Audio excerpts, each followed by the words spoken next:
I suspect it's going to be one of these starts where it's going to be highly intense. I would imagine that. Yes, that's been insisting on that pretty much. I think Newcastle. Now soon I tuko live.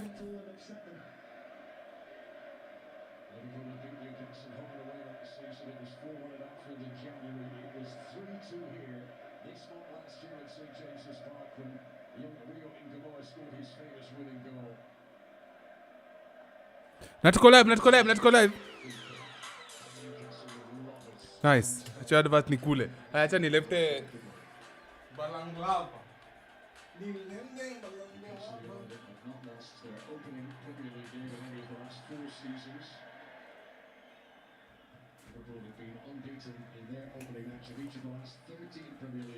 na acha hizo advert ziran kwa simu yangu.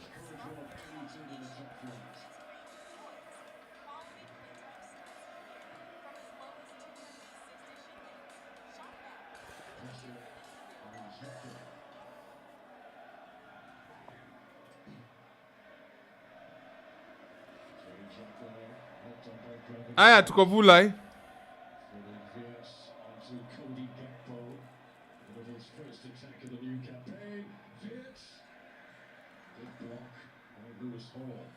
I can remember at times last season hoping that Wirtz would shoot a little bit more. I think somebody's had a word with him because he's been doing it in pre-season and he had a blocked attempt just now.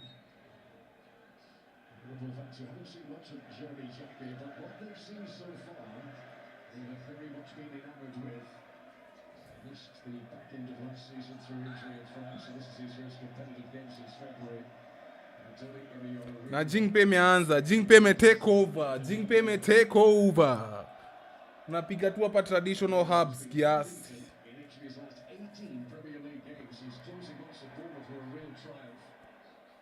Liverpool hoping that success translates now to the pressure cooker that is the Anfield job. They are hoping to continue what is the longest current unbeaten run of any Premier League manager.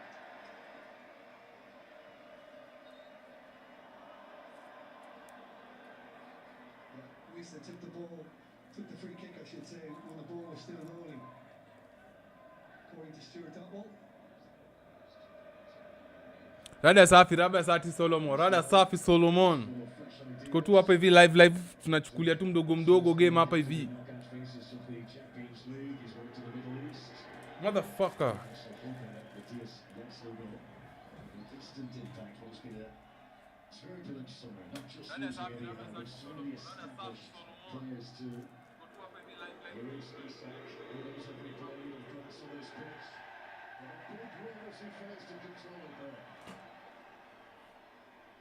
Lewis Hall did really well. I don't think he was expecting him to be so close. And he cleared the danger. Alexander Isak with a good record in these games for Newcastle against Liverpool. Scored 3 times in his Premier League games for his former employers against his current team.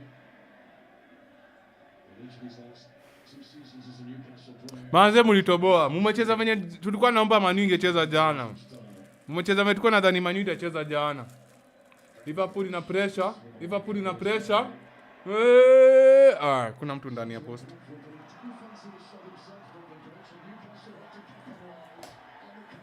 Ndio hiyo Newcastle inapiga mtu. Newcastle ndani ndio ni moja.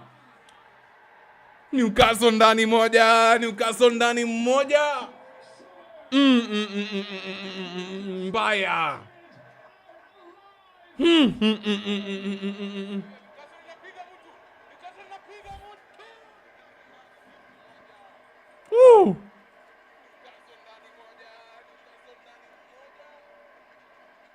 Na hiyo ni kali. It's exploited the opening. It reminds you of the Liverpool we saw Na dakika ni 4. time again last season. For situations like that. I agree with you, Colin. I think Cronenberg should have kept going. I think he could have found the back of the net because nobody was closing him down. But once Alanga got a chance to Kali. go, that's the difference between him these days. He's always at the explosive pace. Now he has the composure to go along with that. He has that extra little bit of experience in his game now, that bit of nous. And the finish is excellent. Exactly what Yesler would want. Delighted. It's his first Premier League goal for Newcastle on his 50th appearance for the club overall. Anthony Alanga has given Newcastle United the perfect start to the new campaign. Now, how do Liverpool react to this? It was already a quarter here, but the Newcastle fans are even more buoyant now.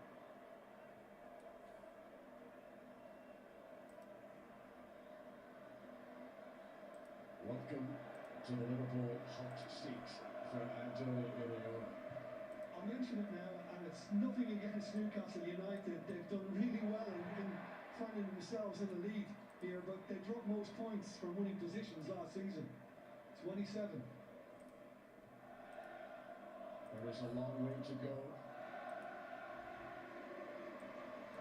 Xhaka.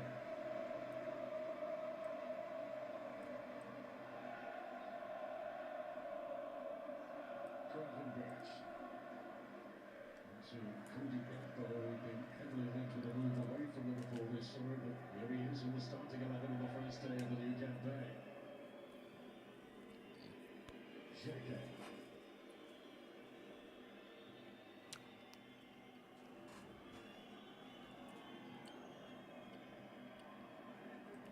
Frimpong. His first touch on Gravenberch. Here is Dominic Simple's line. Some versatile for Liverpool last season. He played in 5 different positions over the campaign. Frimpong to the byline. Newcastle ati Newcastle. Liverpool imepiga cross ndani ya box lakini hakukuwa na mseo wa kuconvert ndani. Cross ndani na haijapata mtu.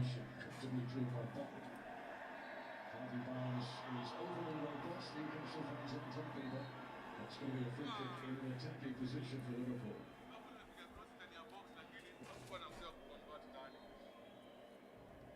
I mean, there's enough of a foul in that. He's just a little bit too aggressive. And Wirtz was waiting for the arrival from Harvey Barnes. So Wirtz wearing the Liverpool number 7 shirt, so important today, as we all remember Kevin Keegan.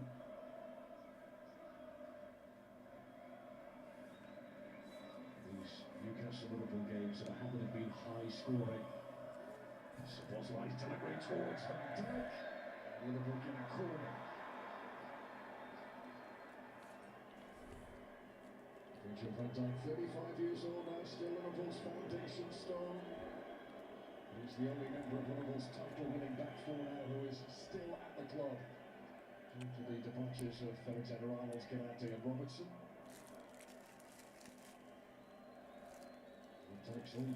Liverpool nimepewa kona saa hii. Liverpool imepewa kona. Wamekaa ndani, hakuna mtu. Newcastle imeclear.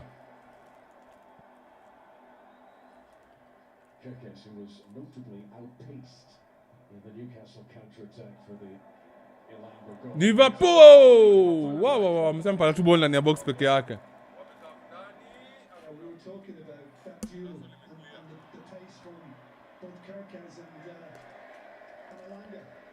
Alanga's got the edge.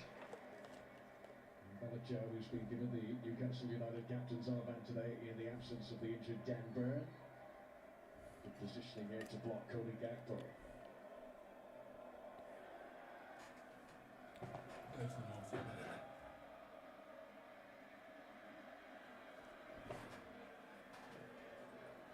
Take a too light polite. Yeah, even though Yesler wants his team to press high, they've been happy to sit in on occasion, which has obviously helped Liverpool have that much possession so far in the game. Focus again under pressure from the pacey Alanga. Aye, aye, aye, yeah. Kirk's trying to get back up to his feet, and the assistant on the far side. The events today deciding that Kirk's had been fouled by Alanga as he tried to get back to his feet.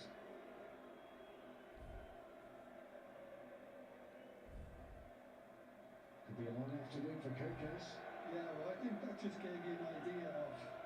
He got back just in time, Kirkes, but it gives you an idea of the pace. You can see the way Alanga's making the ground up against him. And I suspect it may well be a ploy from Newcastle to just knock it in over the Hungarian's head on occasion. Yes, Kirkes, who knows new manager Antonio Iraola better than any of his teammates, really, having worked with him at Bournemouth in the past. 2 seasons ago, Milos Kirkes scored against Newcastle for his old team Bournemouth. He's listening for Newcastle.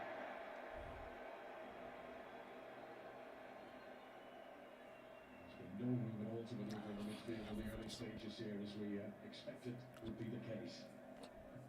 Botman to Barnes. Hall against Ingemoa.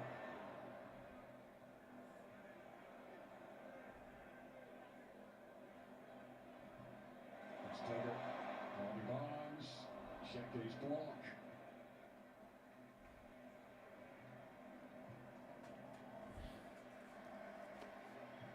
Botman plays it safe. Yeah, he's had a steady start, Botman, but he hasn't had a good pre-season.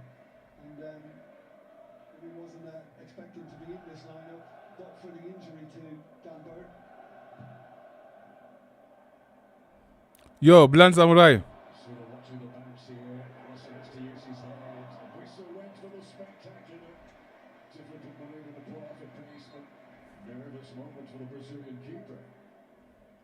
Yeah, I think he's done well. Obviously, there's been a shout somewhere along the line, you would have thought. And yeah, it was shanked in the end by Wissa.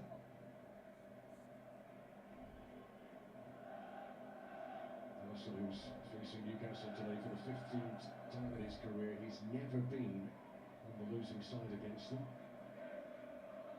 Recent seasons for Newcastle have beaten Liverpool in cup competitions, it was January ago. The boos, I feel, are going to continue all afternoon for Alexander Isak, but he would have been expecting that. Alexander Isak. To Gravenberch. Huyu ni mgani? Xhaka to Fields. That's Ingemoa. Ultimately answered too much. And this has been the moment of the day so far. Yeah, I mean, it's a great weapon to have his pace, but again, you have to go back to the fact that Gravenberch should have got something away.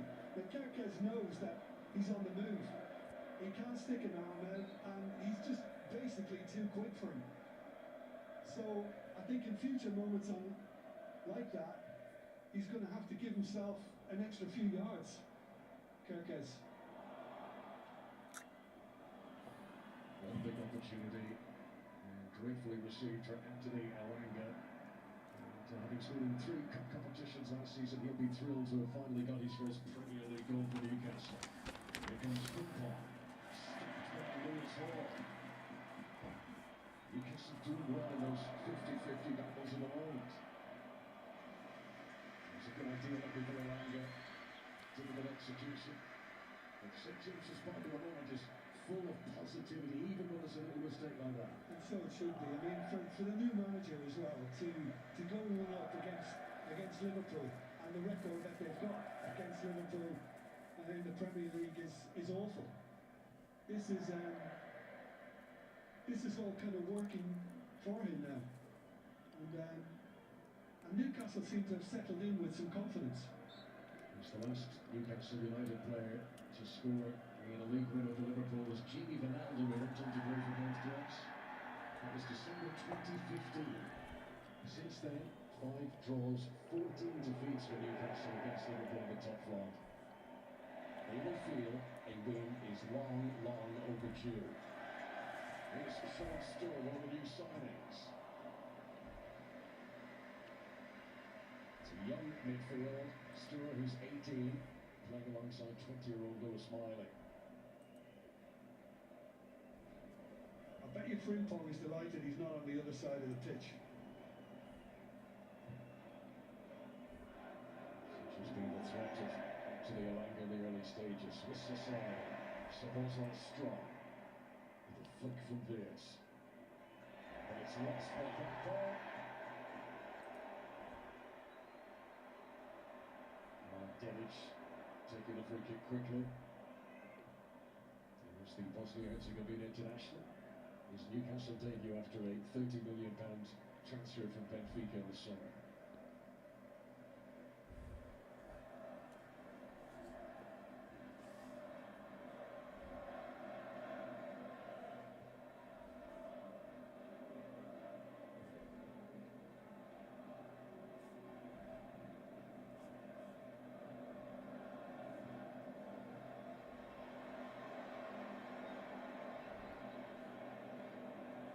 Stewart, he's giving away a lot of time there, the young Dutchman. Here is Rio Ingeborg.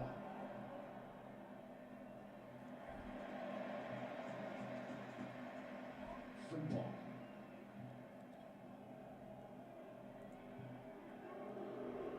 The Blues continue for reset.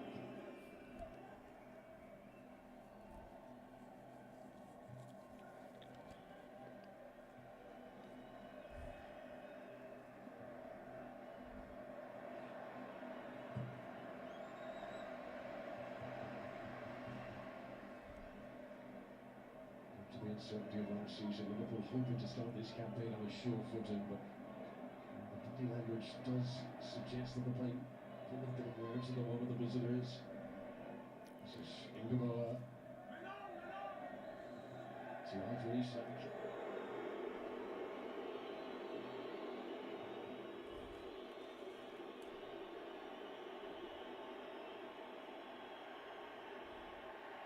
Kept it on for Kirkes. Awkward for Chow. Shot from Veers, well saved. Oh. Lucas Hornacek, his first big moment as a Newcastle United player. And another example of Veers not looking to try and find somebody else. Because as soon as it broke his way, he was getting the shot away. Wewe player nani? Excellent. Kifa amejaribu. Anaitwa Hornacek. Ushasikia mtu anaitwa Hornacek bro? Hornacek. Both these teams scored the same number of Hornacek goals akona as supporters last ndio season. uongo. Musa amepura ball mbaya hana.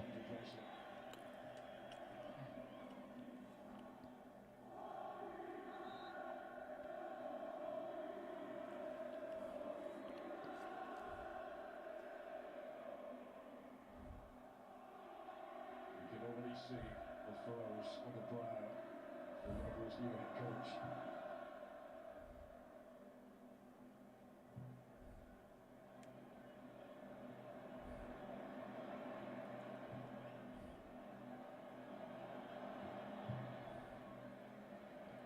Van Dijk. Liverpool conceding the early goal here today. It's switched back to last season. The only time that Liverpool came back to win in the Premier League after conceding the opening goal was against Newcastle at Anfield, when Liverpool came back to win by 4-1.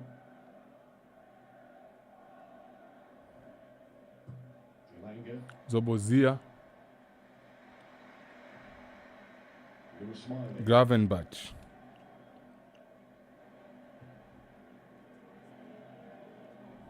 Botman to Lewis Hall. Zobozia. One back for Liverpool by Gravenberch. Gravenbach. Giving away by Isak, Newcastle fans will enjoy that. Ngumoha. Kirkes. Supposed to try to shield it for him. Ngumoha. This one getting in each other's way a little bit there. Free kick ultimately given to the home side.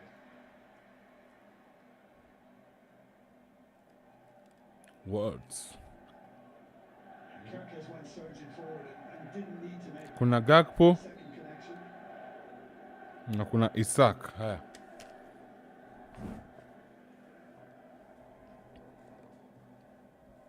Mnafuatilia game ya ama mfuatilia game? Mnafuatilia game?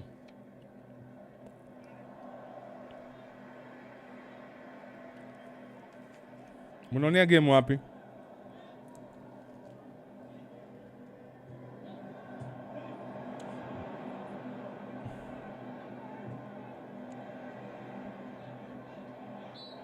High kick. Mtu amekaa high kick hapo karibu agonge mtu toa mtu. Wisa sasa anachezeanga Kongo. Wisa wa Newcastle anachezea Kongo. Nione hiyo sura yake Kongo. Yule alikuwa na celebrate ile nini?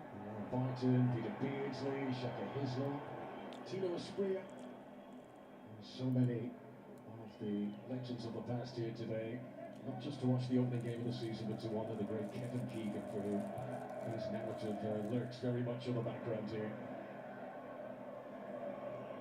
Liverpool inakuja kukota. Ay. Ule kipa na kati.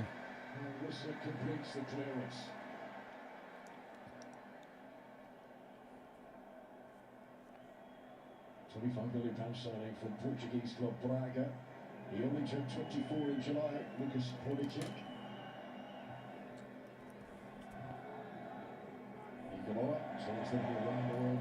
Ngumoha anajaribu nini hizo? Anajaribu mamoves za pesa hapa hivi.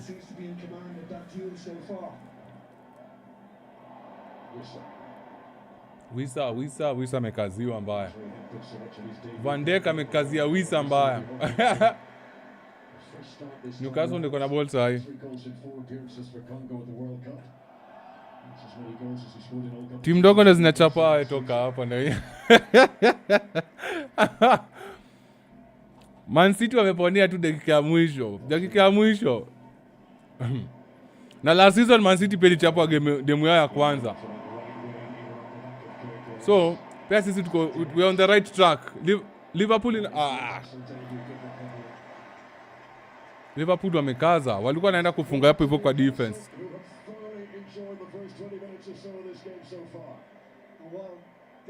Obviously has started as a right fullback today for Newcastle. Believe me, he's got winning ability. Sasa ni corner kick. Newcastle limepewa corner kick saa hizi.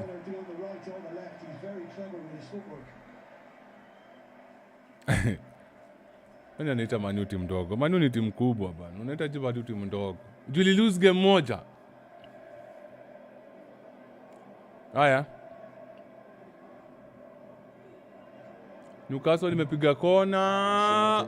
Ball wameclear.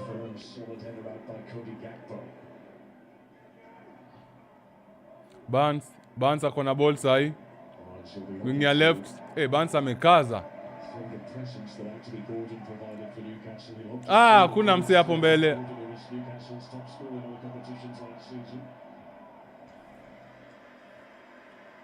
Ball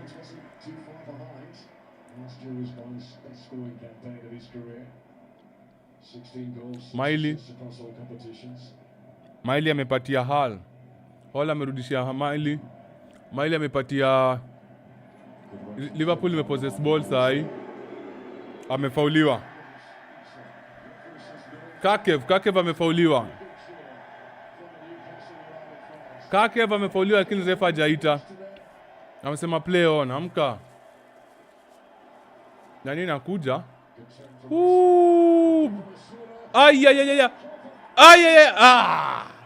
Maze defense imekaza, hiyo opportunity kidogo.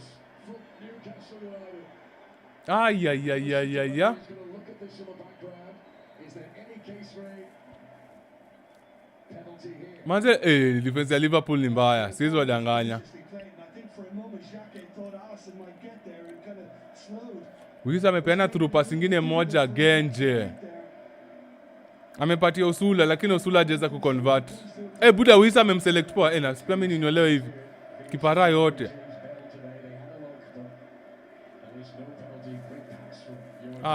Wisa amepeana pass poa sana. That's a very good through pass.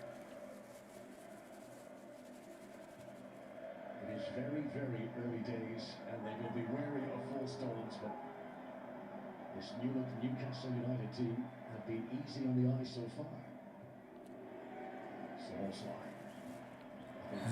Zebozia amefauliwa nje ya box.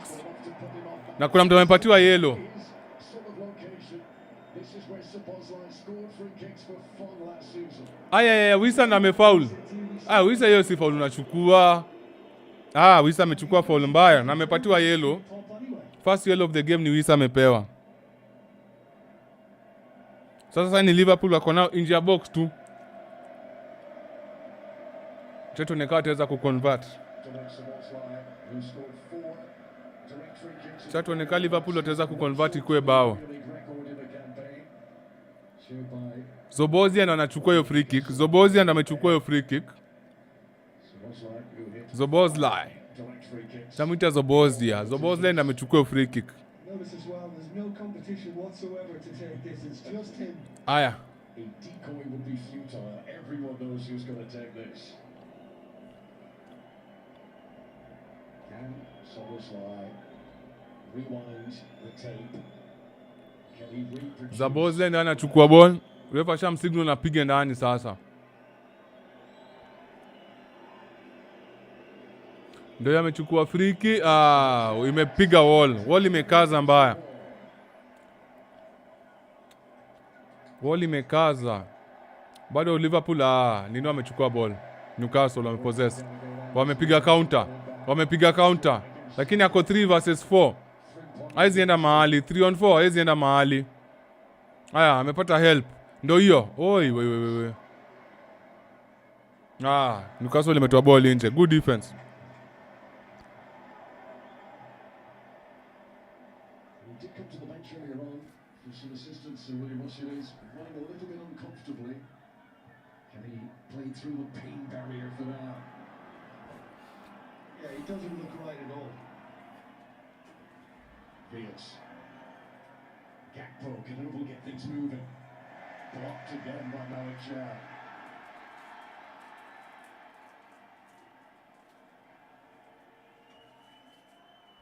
Newcastle did have to make a change in attack. They do have Nick Bolton out of the German international on the bench.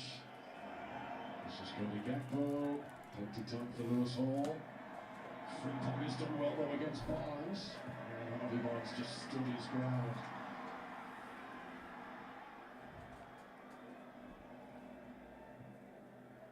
Frimpong. First touch showed too much of it to Botsman.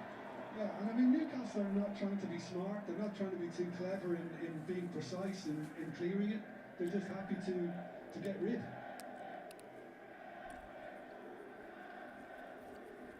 The Anthony Elanga goal today, the earliest that Liverpool have ever conceded in their opening game of the Premier League season.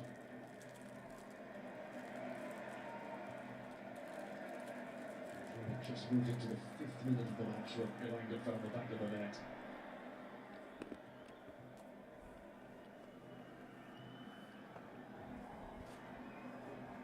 Xhaka.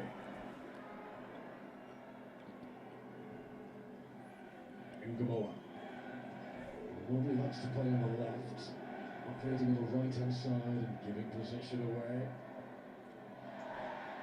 Goes here smiling, and Newcastle will gratefully accept the free kick to relieve the pressure.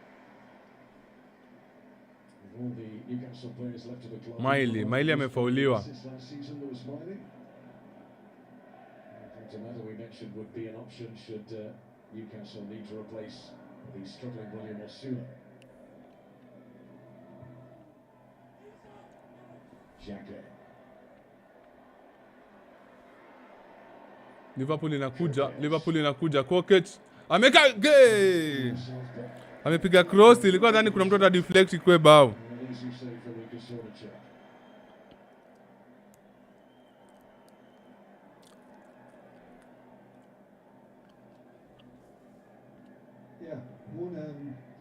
One effort apiece on target. Amemshika bana. Refa pia unangoja sana ndio uite foul. Yellow card. For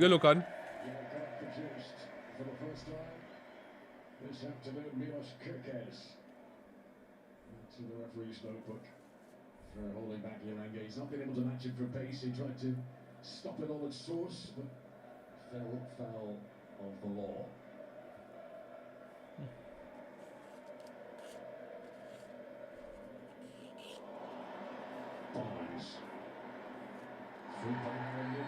Ay. Msame amefauliwa a very dangerous plus. Ay! Yellow card. Na amepoa yellow. Kuna msame amefauliwa tu nje ya box tu saa hii tu. Very close to the box. Very close to the box. Frimpong na amefoul. Amepatiwa yellow. Frimpong na amepewa yellow card. Dakika ni 30. Yeah, ndo captain, I think. The game iko tense, but then the game ni physical. Right then, after seeing Szoboszlai's free kick hit the wall down the other end, what have Newcastle United got up their sleeve here? Yes captain. Kila mtu amevaa bandi ya black. So nilikuwa dhani ndo captain. Wanaomboleza, kuna legend wao amekufa.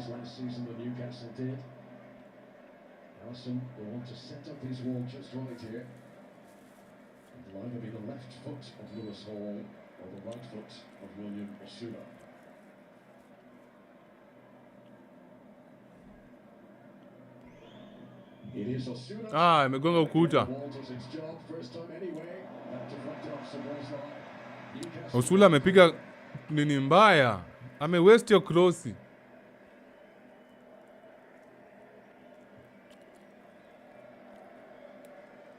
mean, we could see Voltemada come in and play in the Wiesa position and let Wiesa move into centre-forward position should Osula not be able to continue.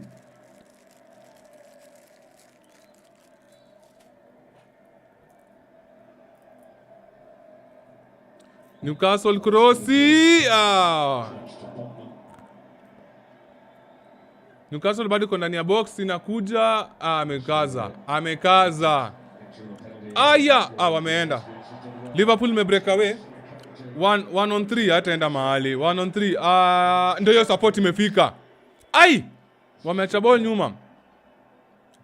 Wamewaste your possession. Newcastle ndiko na ball. Wiesa anakuja. Ametuliza ball kiasi.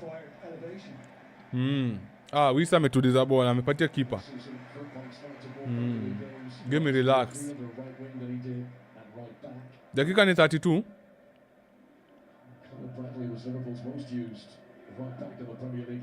Stua. What happened? Mazama aja communicate. Sasa mwenye amepeana pass, hakukuwa na msena alidhani kuna mtu hapo. Pass ball ikapita.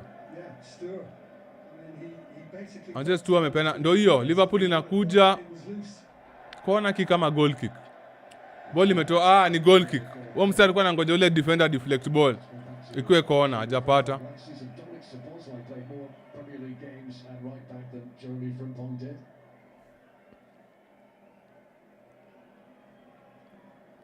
But did you guys know Ronaldinho alirudi kucheza ball? Ronaldinho alisign sijui ni 1 game ama ni 1 season, anataka kufunga bao na timu fulani hapo alafu retire. I forgotten the name of the team, lakini Ronaldinho amesign sahi contract mpya kuingia futa. How old is Ronaldinho by the way?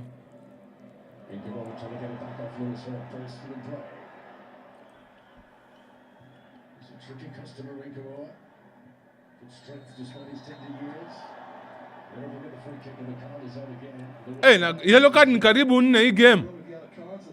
Huyu refa pia anagawa tu yellow cards nikawa nini bro? I mean, Miley has done quite well.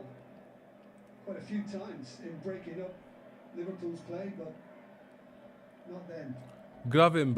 Gravenberch amefoul. Ni Miley ndo amepatiwa yellow card wa Newcastle. Miley amepewa yellow card wa Newcastle. Mbona tuki game inaweza kuwa na red card? Na shuku game inaweza kuwa na red card. Crossi!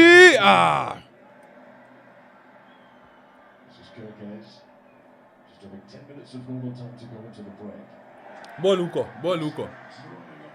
Wiesa amefanya msaka tu ball nje. Ball inaenda upande ya Newcastle. Yeah, and it's not just Isak trying to make up for lost time. I mean, Wiesa was injured for much of last season too, and he's been put in that position. Ronaldinho ako 46. Mbona anakaa mzee kushinda hapo? Amesign na Ravena. He said that he wants to score one last goal alafu atoke. Sasa sielewi kama bao itakuwa pena ama itakuwa ile ametafuta. Here's Whistle. Hey, but saa zingine pia sisi naonanga nika tuna give up haraka. Imagine Ronaldinho na hiyo kila kitu ako nayo kwa life. All the wins, actually is a legend, lakini bado anarudi ku achieve one more last goal in his life. So hata pia sisi tusiache rahisi. Playing on. Tusiache rahisi. Who is struggling. Tukae ndani ya game hadi last minute. It's not running comfortably. Tujireinvent every time. Tusi give up tu virahisi. Sooner rather than later. Every sprint Asuna makes, Connor, he gets sore. He's been clearly trying for some time to run this off, but at the moment it feels like Newcastle are playing with 10.5 men on the pitch.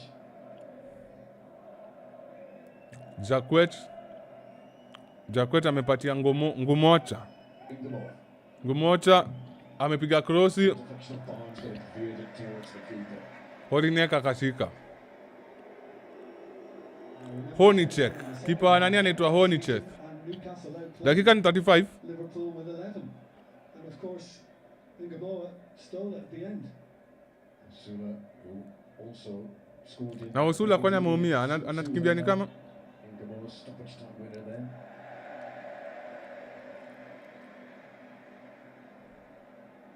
Finished that season strongly. William Asuna, 5 goals in his last 7 appearances of the campaign.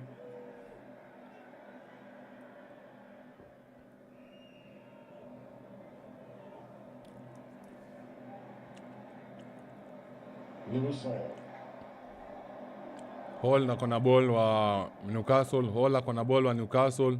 Hall amepatia Miley analeta amepeana mbele, hizi shika hiyo ball. They're on the back of three Good goals. defense. And that's gonna Liverpool imekaza hapo be D. a goal kick.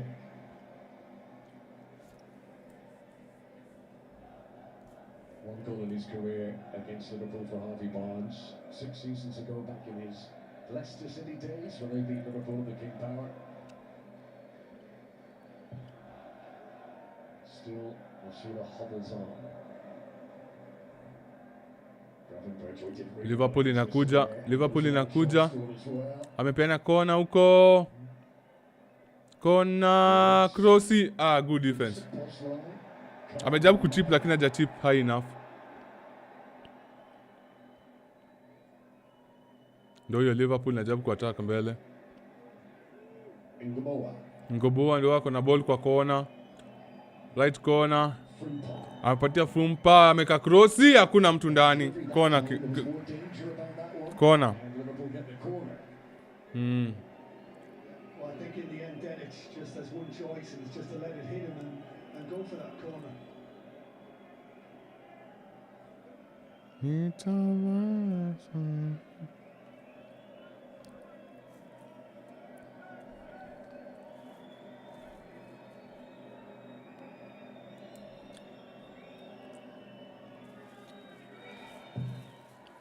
Ew! Woo! Gakpo trying to get there on the front post. It's going to be another corner. Wameka crossi poa. Yeah. I mean, Van Dijk is obviously the head that Liverpool would want to find. Stur is actually following him everywhere and holding on to him.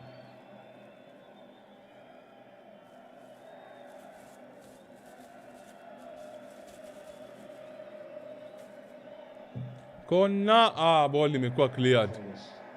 Newcastle imeclear, lakini ball imepata what? Ama ni Wits? Good ball. Gravenberch. Wewe. Through for Isak. Ameka crossi poa ndani lakini hakukuwa na mtu. Area foot to the penalty area worked very well today.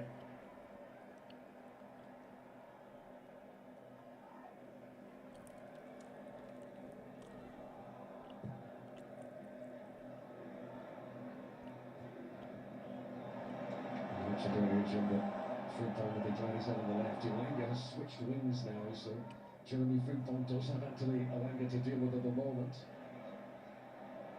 Here he is. Miley. Stewart to Hall. Possession back for Liverpool. Chow under pressure from Isak. Isak ameclear poa. Malik Chow.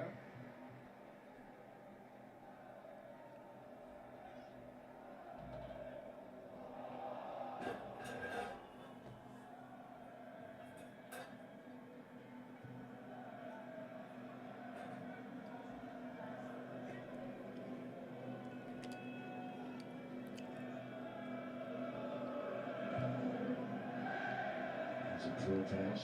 And then Newcastle give it away. Ryan Gravenberch. Blocked by Botsman. Gravenberch amejaribu kupiga moja hapo lakini defense imekaza. Good defense. For Newcastle United goal kick. Dan Burn, who had been named new club captain in the days after the departure of Bruno Guimaraes, but then turned his ankle in training. And Newcastle are going to be without the big central defender for the first 6 weeks or so of this campaign. Well, I think it would be a thumbs up from him regarding Newcastle's defensive setup so far. And Botman and Thiaw have done very well. Lots of blockages. Thomas Tuchel, England head coach, watching on here at St James's Park.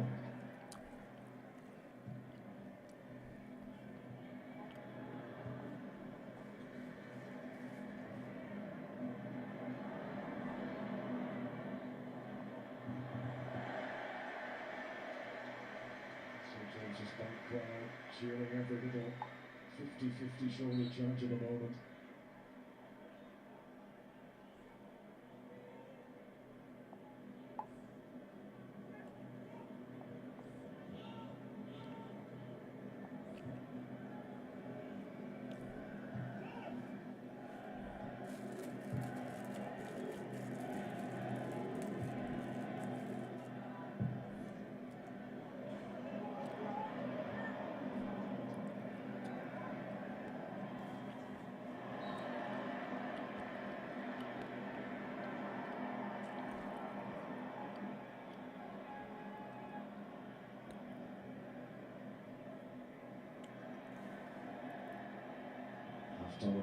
Ay, ay, ay, si foul. Very important that they keep things tight here.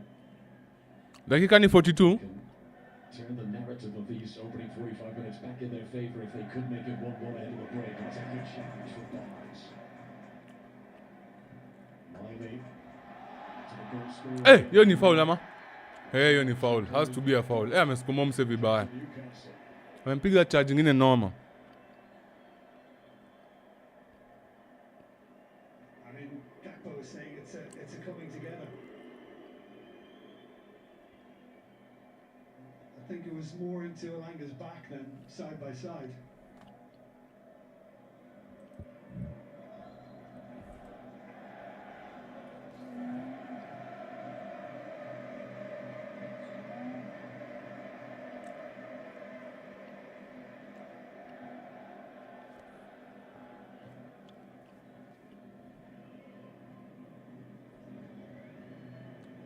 Couple of minutes of normal time to go, plus stoppages to half time.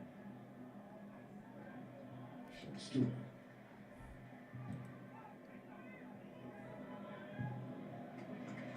He's the word commanding to describe Lewis Hall earlier on, Jim. He has looked very calm under pressure. He has, and I mean, I've been an admirer long before just today. As a left back, I think he's very good at what he does. Here is Elanga. Oi! Virgil van Dijk with an important header. Wisa amepiga kiti nje. Aya. Interesting warning, but just in front of Osula, who's still not moving comfortably, and also in front of Harvey Barnes. Yeah, and I think his teammates could see the way he was kind of sizing this up in the end, Wisa, and knew that he was actually going for the shot.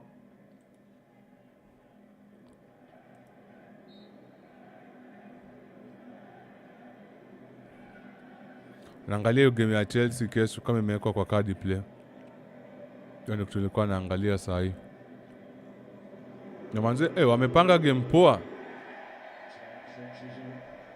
Pazo umeingia nini ya card play ukaangalia kitu ya the kick-off. Kuna kitu nimeona hapa hivi. Kuna place wameweka all, alafu unaona FC Bournemouth, Arsenal, Aston Villa, Brentford, Brighton, Chelsea, Coventry, Crystal Palace, Everton, Fulham, Hull City, Ipswich Town. Yaani nikawa ameweka market zote. Yaani sasa basically not unaweza search. This is very nice. So next Arsenal inacheza na Aston Villa. That is amazing. Yaani ni kama tu wamepanga game zote za season. Hii ni kali, hii ni kali, hii ni kali sana. Liverpool have not been impressive in this first half. Hii ni kali sana. This is Gakpo. He had fouled the opponent. That's going to be a free kick to Newcastle. This is so nice. So sasa nini? Liverpool inacheza na Nottingham next. Man City inacheza na Crystal Palace. Too serious for Stenbock. This is amazing, bro. Inanibamba. Yeah, usually that kind of thing. Inanibamba. It's a little kind of nudge into the back, isn't it? I wonder whether it was a knee for a while, but nothing that serious. Additional time ni moja. Na nikata ishaisha. Juu sasa ni dakika 45. Lots of attention on Alexander Isak today. Liverpool have had 9 shots in the match, none of them from him or set up by him yet.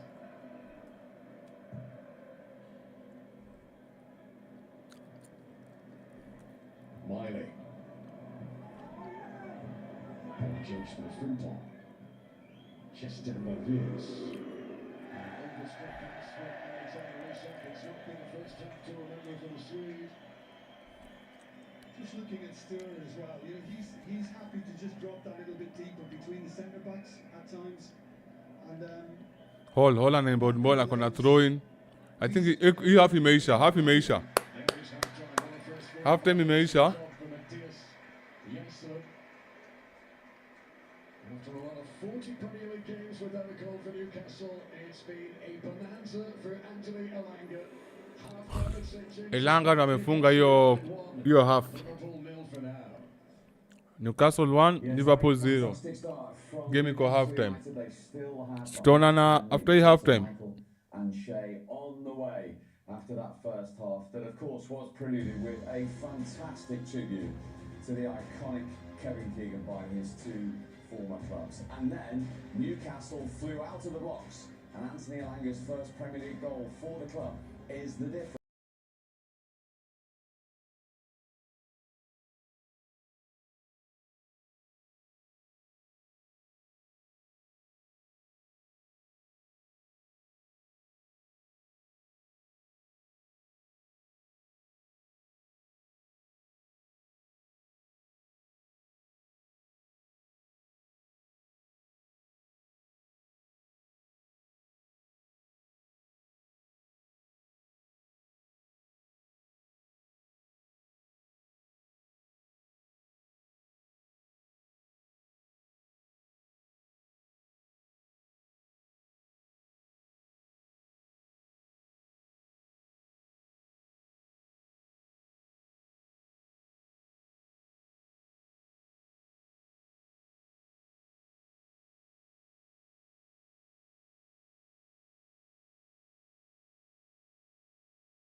Michael. I mean, we might see Munoz, the new boy, but as you alluded to, these 11 players at the moment have got to try and find the formula first and foremost. Yeah, there's not a standout player there that you'd think, oh, bring him on, he will change things. I mean, what they've got out on the pitch currently is probably their best chance of getting back into this game, but they need to find something more from what they found in the first half. As I say, they can just reach us with that first 5 minutes before they conceded. They were looking like they were on the front foot, but one goal, it'll bring a little bit of confidence. Tuko on second half.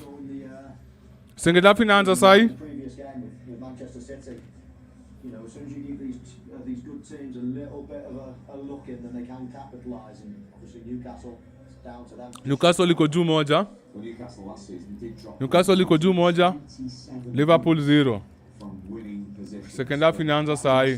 That was last season's team. This is the new manager and a new look. Can they see this out for what would be a very rare win against Liverpool? Here's the second half. Back to Tyneside, to Jim and to Connor. Newcastle ndo wanaanzisha ball. Possession ya Newcastle. Occasions that Newcastle have led at half-time against Liverpool in the Premier League, they have failed to go on and win any of them.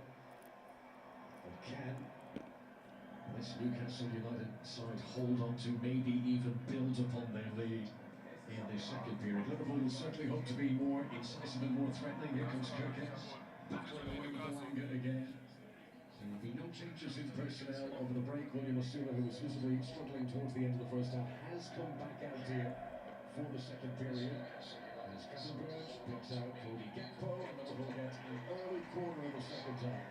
Yeah, I mean, I mentioned just before half-time about how deep Stirk can be at times, and we've seen an example of it just then.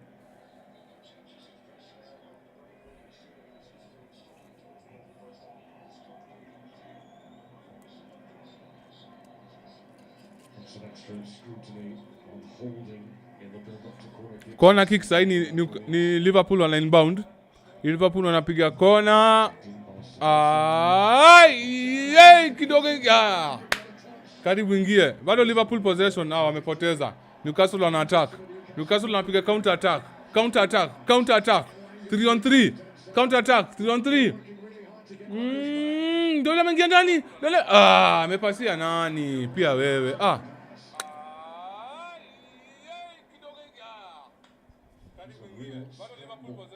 So early in the second half inside the Newcastle United 6-yard box. Having seen Newcastle score early in the first half, how Liverpool would love to equalise early in the second period. Botman's header for Hall.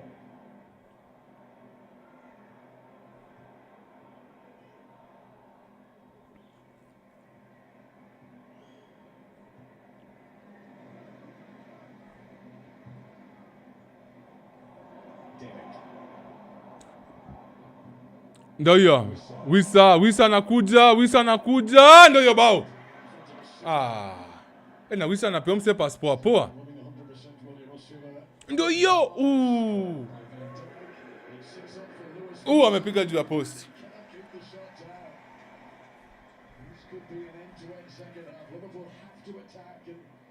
Newcastle fancy their chances of extending the lead. This was the Liverpool chance, Jim. Yeah, I mean, it caused Newcastle a worry just for a moment, but they managed to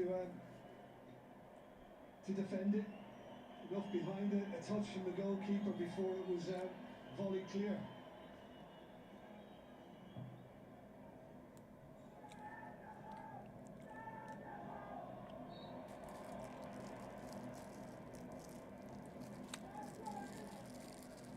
Just after surviving that goal-mouth scare, Newcastle were very quick to counter-attack down the other end. Just needed a slightly more delicate touch from Whistle. Yeah, just very heavy in trying to find the Sula.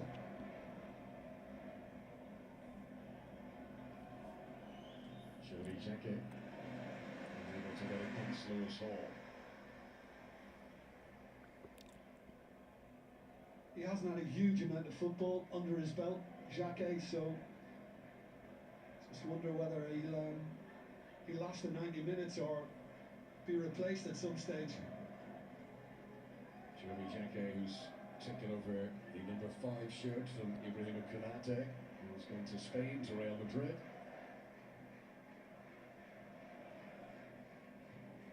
Here is Kirkes.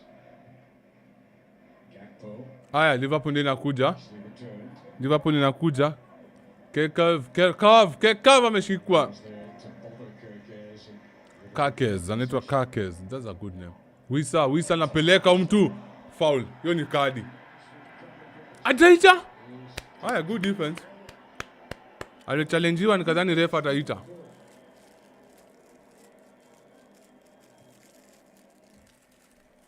Ball imepelekwa pande ya right. Liverpool in attack from the right wing. Right wing. Liverpool needing that injection of pace that he can provide. Gumgoch anaitwa Gumoha. Slide. Back to Virgil. Van Dijk amepewa ball.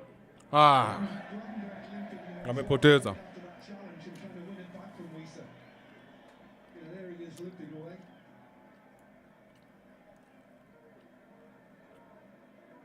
Amegusa ball. Ndio wameletwa replay hiyo challenge ya Wisa.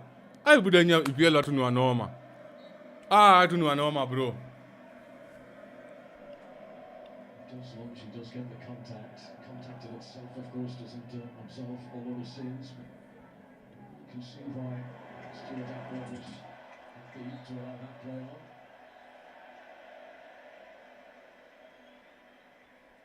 Ryan Gravenberch today making his 100th league appearance for Liverpool.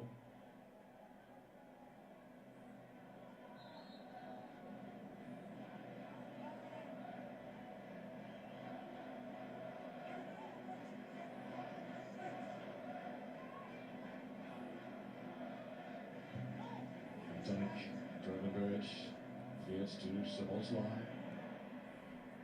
Nicely done for Frimpong. Ngumoa. It's just not happening for Liverpool at the moment. Ngumoha anajaribu. The first weekend of the new season. There's still work to do for Antonio Iraola to impress his methods upon his new players. He did so well at Bournemouth. Different expectations, of course.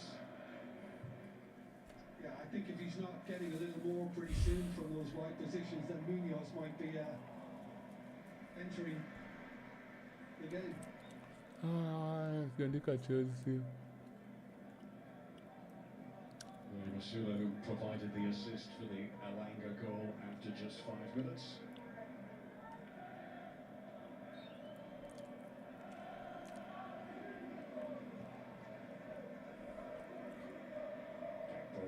Smart turn. Referee seeing no advantage for Liverpool there, brings it back for the ball. That's a free kick. Alexander Isak, who's only had 2 touches of the ball inside the Newcastle penalty area so far. Yeah, well, I mean, these fans obviously, absolutely love that, the way he's being handled by Thiaw and Botman. And very difficult for him. And I think the difficulty for Liverpool is, they can get around the Newcastle box, but the precision and the incision is not in abundance. Ndio hiyo. Kirkes Ndio hiyo. to Cody Gakpo. Cody Gakpo. He scores so many goals like that in his Liverpool career. Guy. Well, I think, once he did cut in on this occasion, then the goalkeeper seemed to be a spectator because he knew had that been low enough, there's no way he's getting to it. Kidogo tu ingia. In May, Cody Gakpo, that's been his only Liverpool goal since February. Just scored 3 goals in the World Cup for the Netherlands. Scored 2 against Sweden and got 1 against Morocco. He did score in Liverpool's final pre-season friendly against Como last weekend, Cody Gakpo.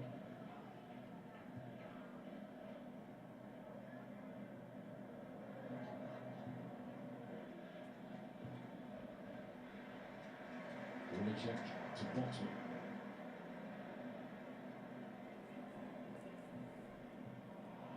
And back for Liverpool by Szoboszlai.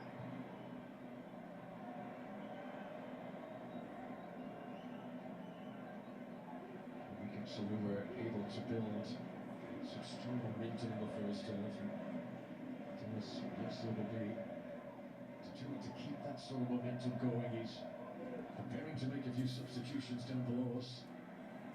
Gakpo under pressure from Miley. Good peripheral vision. Ndio bao. Kidogo tu. Wamepiga crossing ndani ya box lakini hakukuwa na msee. Kuna bao. Dalili inaonekana ya bao hapa pande ya Liverpool. Dalili inaonekana. Ndio hii hapa saa hii, ndio hii. Bao, si nimwambia. Nimwambia. Gravenberch amepiga kombora moja, ameitu kombora. Nimwambia bao inakuja. Very nice goal. Very nice goal. Liverpool's first Premier League goal of the new campaign, and boy, did Anthony Iraola need this. Well, look at Stur, because just before he received it, Gravenberch, Stur is actually saying, you know, you've got to close the gap. Don't let him find them. But they did. And once he got on the turn, you knew Gakpo fancied another strike. And this time, we're seeing that accuracy. And Very good goal. easy from him. Very good goal. Liverpool have hung on in there. Very good goal. Level terms. 1-1. Gakpo. Scoring 10 minutes into the second period. Here comes some reinforcements for Newcastle. Gakpo ndo amefunga. Gakpo ndo amefunga. Very good goal. Bao moja safi. Nice to see Osula leave the field. He's been struggling since early on.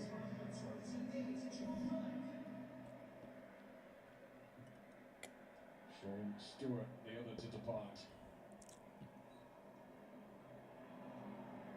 So Newcastle get the injection of fresh legs. Just mentioned before that equaliser how some of the momentum seemed to be seeping away from the home side. Liverpool, who last won a Premier League away. Sasa game iko equal. Sasa game iko level. Sasa ni 1-1. Game imeanza sasa. Na Liverpool wameanza kupress. Molyneux. Liverpool wameanza kupress. 10, 15 Hapa nilikuwa nataka bao ingine sasa. because Liverpool are going to try and go at them as hard as they possibly can. Liverpool inakuja na ubaya. Ndio hii hapa. Bado. Liverpool with new relief. Ndio hiyo ball inakuja. Ndio hiyo ndani ya box. Ngoboa. Ngoboa. Season. Too many bunnies on the way this time. However, Wameclear ndani. Newcastle wameclear. Hiyo ilikuwa inakaa dangerous. box there as Gakpo tried to swivel and shoot. Different mood around St James's Park now.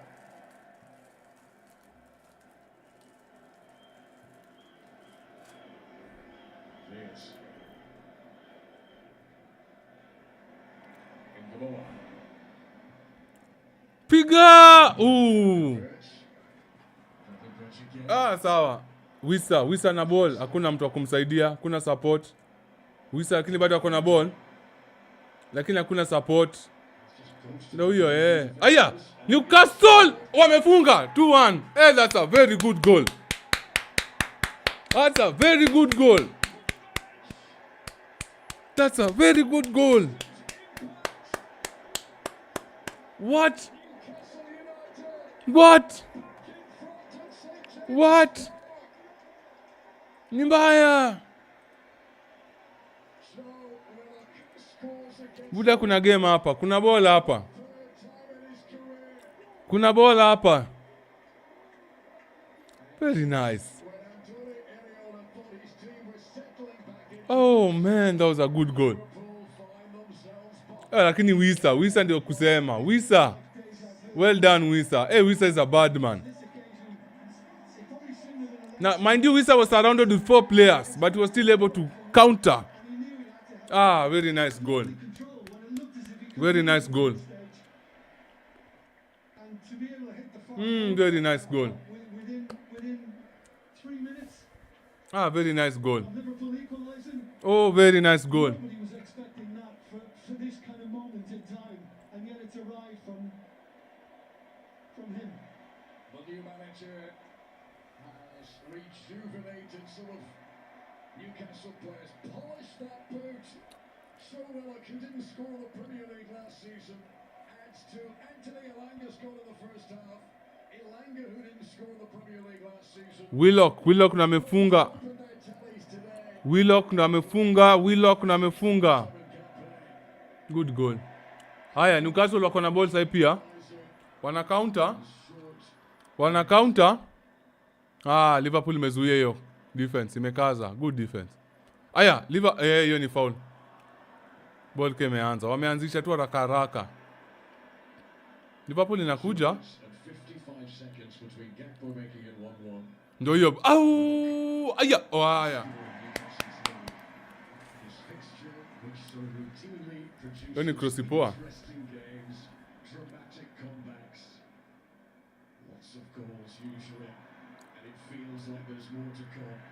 Liverpool ina press by the way.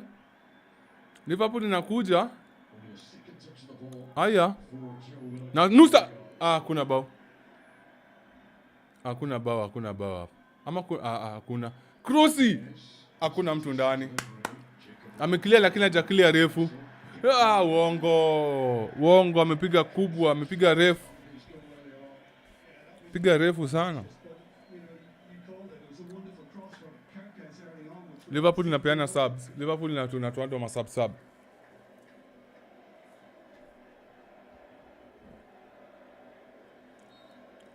Buda, Newcastle imeamuka. Stadi imeamuka. Mafans wana celebrate mbaya.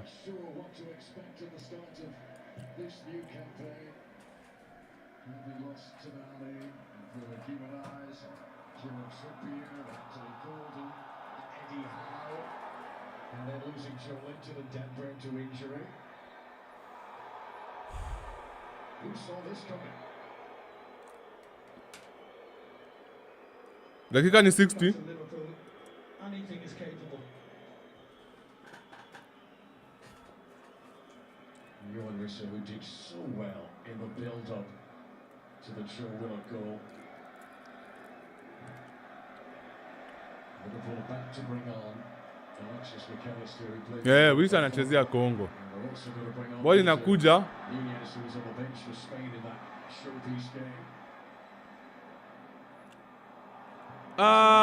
Too long. Ameka cross poa kwa box lakini hakukuwa na msia hapo ndani.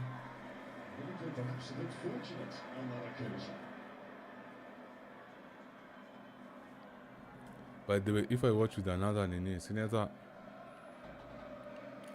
kula hizi za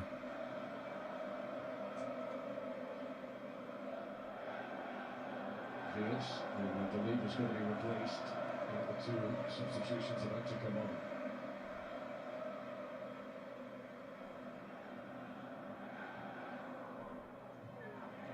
Strong charge, Ramsey. This is Elanga from Miley. Elanga wants it back. That's a really important stop from Van Dijk. From ball under pressure for Barnes. Newcastle on 11. More comfortable they are making Liverpool feel right now. Here come the changes. Ingeborg's going to depart.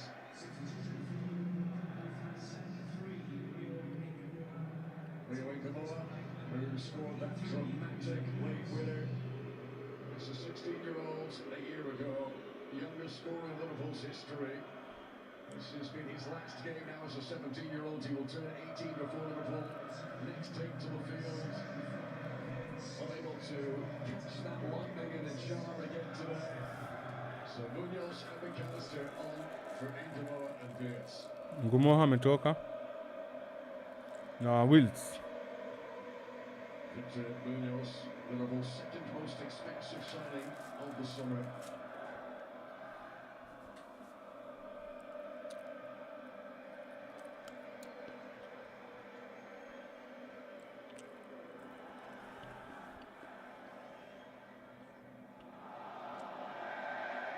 Good play by Frimpong.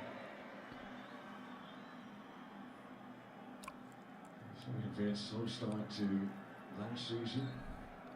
And the goals began to come in the second half of the campaign. It's been a slow opening hour for him of this new season. When Liverpool fans are hoping that Wirtz and Isak can, get their partnership going, get that link-up play going. Foul, push. Can often happen. Certainly we've seen players really blossom in their second Premier League seasons at clubs.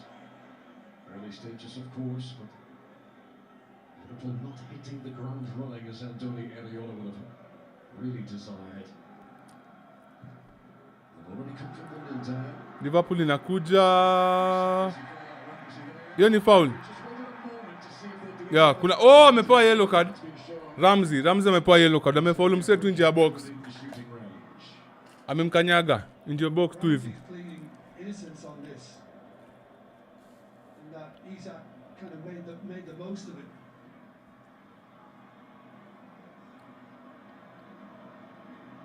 Bag ni nini?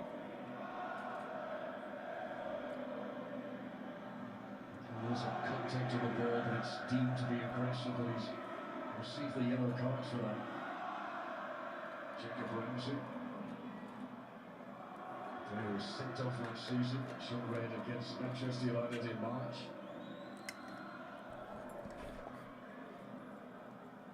Liverpool iko na ball sahi. Just simple side. Fancy it for this. Gavin, what? Crossing position. Newcastle building a wall just in case.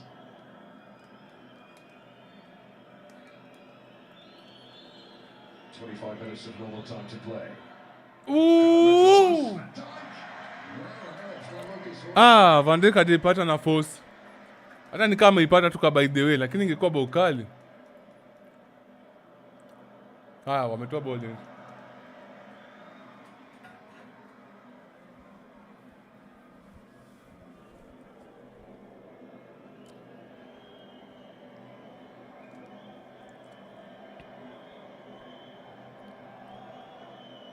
There's Gakpo. Strength from young Lewis Miley, but Gakpo could be on his bike here. He's been able to outpace Chow. Mazeme, amesimamisha ball hivi na design nyingine nikajua anafunga. Hiyo ingekuwa bao kali. Yeah, but it's credit to Chow. Ball bado wako nayo. You know you have to keep going even though Bado Liverpool iko na ball. more difficult. Liverpool have the numbers. Naweka cross vizuri wewe. That would have been a very nice goal. Yo! Ooh! Manze Isaka amepata. Ndio huyo Wisa anakuja. Wisa ndio yule amekat. Kuna mtu. Ako offside.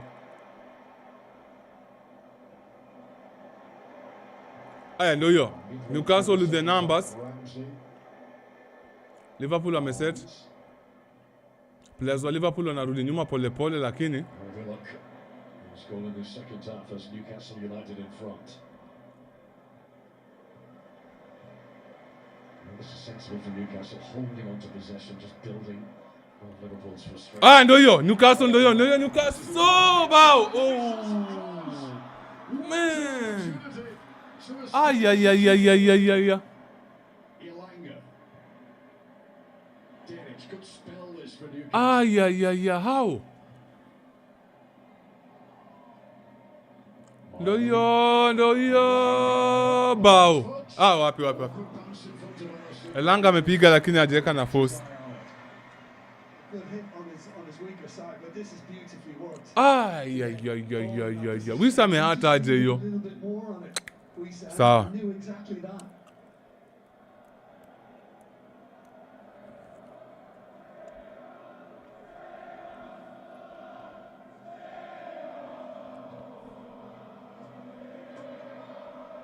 Cody Gakpo, who equalised for Liverpool. There's just 176 seconds between that and Joe Willock re-establishing the Newcastle lead.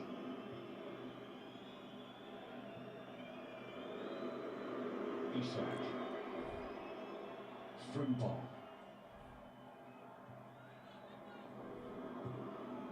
There's McAllister. Munoz. There. And Gakpo. Amepiga ball juu. Come on.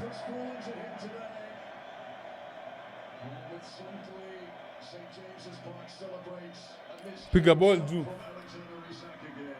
Amepiga ball juu. He's doing exactly what Newcastle fans wanted him to do. Not have the best of games, not really feature. I don't know, maybe the criticism all day has gotten to him a little bit. He's arrived here in the spotlight.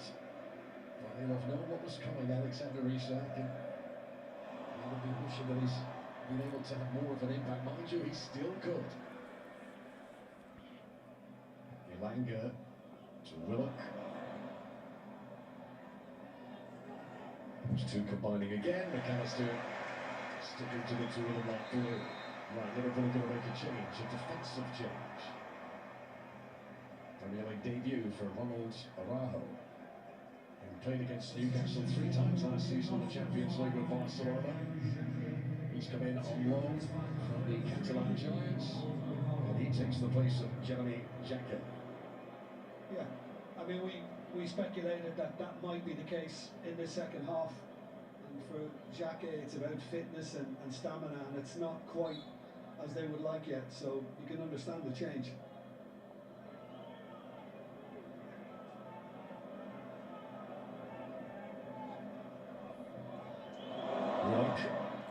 Ooh! Cross Alisson. Hey, yeah? And he wrapped his body around it, trying to send it back across the goalkeeper.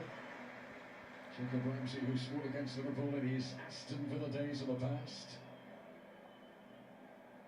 And that was really cleverly worked by Willock, and as soon as Ramsey saw it drop, he thought top corner, but not always that easy.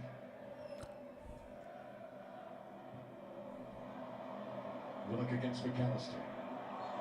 The assistant of the Ai, mbona amemtupa chini? Mbona amemtupa hivyo chini? Hapana, ufai kutupa mtu hivyo chini. 20 minutes to play.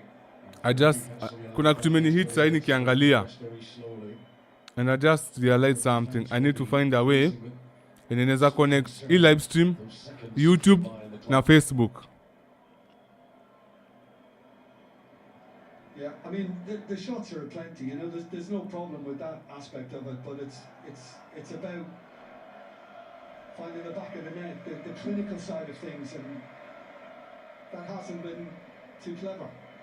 Virtually twice as many shots for Liverpool compared to Newcastle, but the quality has not been as the quality of that pass from Araujo disappoints too. Liverpool conceding first goals on the break today. There was a similarity to both Newcastle strikes. Last time Liverpool conceded 2 fast break goals in a Premier League game was the start of last season. We remember Anthony Iriola's Bournemouth and Antoine Semenyo making charges.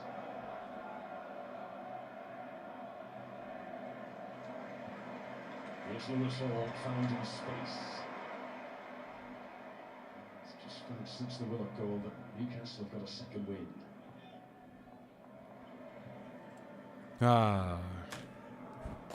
You know. Hall. Asking a lot of Joe Willock. Frimpong's pass. Making life difficult for Gravenberch. Now they get away with it. Victor Munoz. Frimpong to his right. Szoboszlai. Difficult one to receive.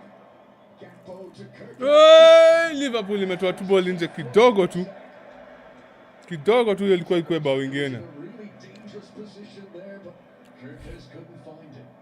Yeah, I think he can do better. I think the referee thought about Gravenberch. Mseni mbaya. I think anachezea Germany. And yeah, it's just a little too much behind it. And you can see Isak's frustration.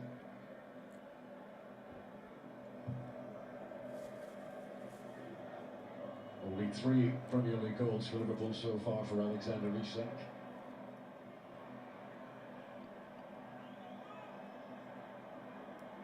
Szoboszlai. Okay, sawa. Firmly cleared by Lewis Hall.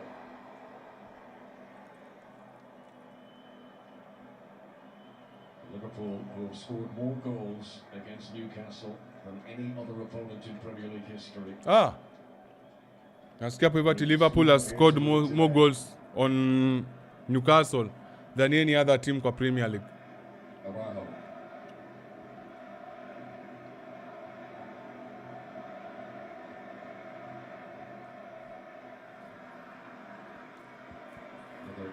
change being prepared down in the Newcastle technical area.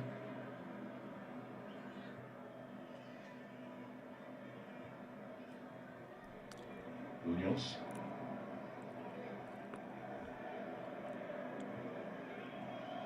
Frimpong. Munoz again. Liverpool lead and delivery. Ah! That's not the pass that was required. And a sigh of relief for the Newcastle fans. And I guess a lot of frustration in that highest tier with the Liverpool fans behind that goal. Jacob Murphy about to enter the fray. And re-signing Alhaji Bamba will also appear to be getting ready.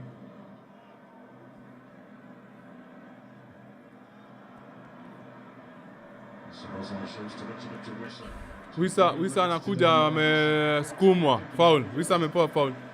Small bit of contact, Szoboszlai frustrated. But a free kick to Newcastle in a dangerous position again. I mean, from this distance and from the angle, it would be something special, but I think that's a soft give from the referee because there's very, very little contact.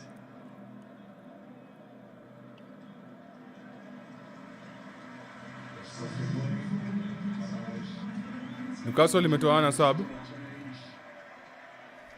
ovation for Anthony Elanga, finally getting that first Premier League goal for the club today. After 40 Premier League appearances, he comes good, and Bamba will replace Lewis Miley.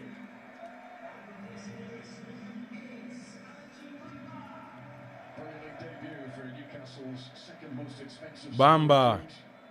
£35 million from Monaco. He only turned 20 in July. Last season was the first of his senior career, so not much experience, but a lot of talent for Alhaji Bamba.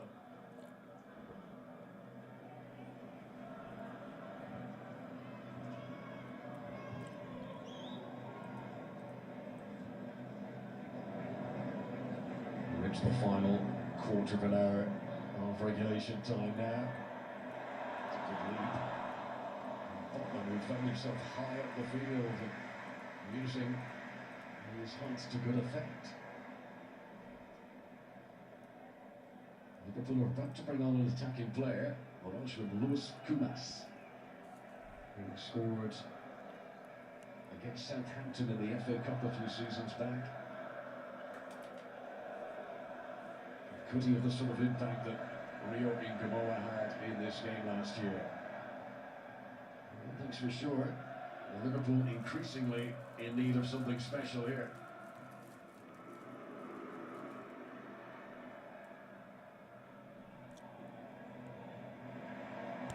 Frimpong, challenged by Hall, still work to do for Newcastle. Munoz, try the snapshot.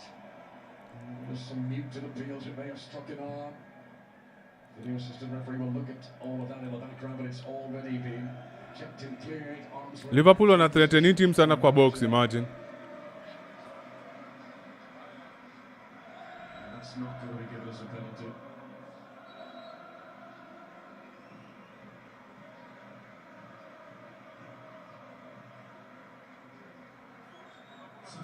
So Ryan Gravenberch will be the Liverpool player. Ya. Ametolewa sub. Gravenberch ametolewa sub. Premier League debut. Ah. Lewis Kumas.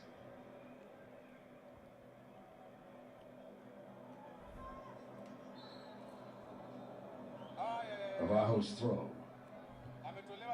Dyke trying to flick it on. Murphy can't take it out. Murphy's going to bring it back. Finally into the area. Free kick within range for Liverpool. Just Dakika 70. Aya. Yellow. Wampena yellow ngapi hii game? 5. on this occasion. Yeah, I mean, 1, 2, 3, 4. Jacob Murphy, who was trying to 1, actually carry the 2, 3, ball out 4, of 5, defence 6. Ampeana yellow sita. on his foot. Ampeana yellow sita hii game. Sita ama 7? Sita. Both games between these sides last season featured late goals. Marcelo scored in the 88th minute here, before Inkamoa got the stoppage time winner for Liverpool, and in the game at Anfield, Ibrahima Konate scored late in stoppage time too.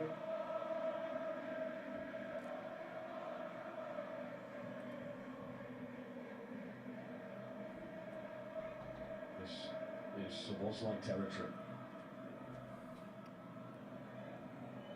The angle favorable. Zobozia ndako na hii anapiga free kick. Na leo ukuta. Zote zinagonga ukuta tu. Zote zinagonga ukuta. And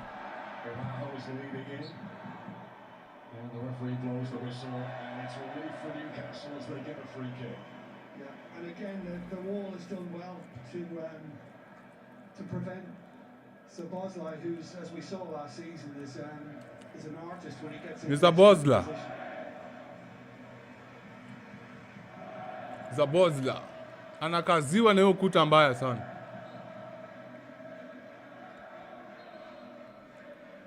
Liverpool have finished so far off the pace of the title race last season. Are they going to chop 3 points here on the opening day of the new campaign? Dakika ni 8, scores ni 2-1.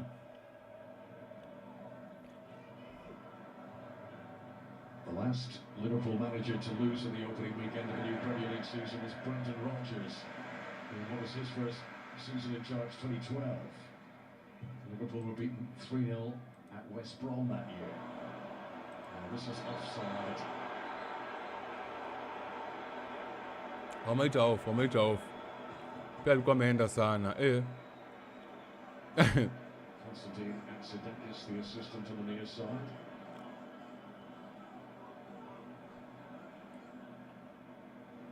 Liverpool inakam na ball sahi.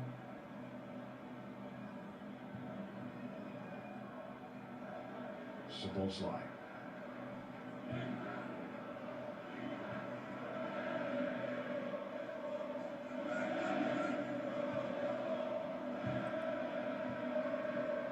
Gakpo. Ball just seemed to bobble as he prepared to pass it there. Cody Gakpo looks accusingly at the turf.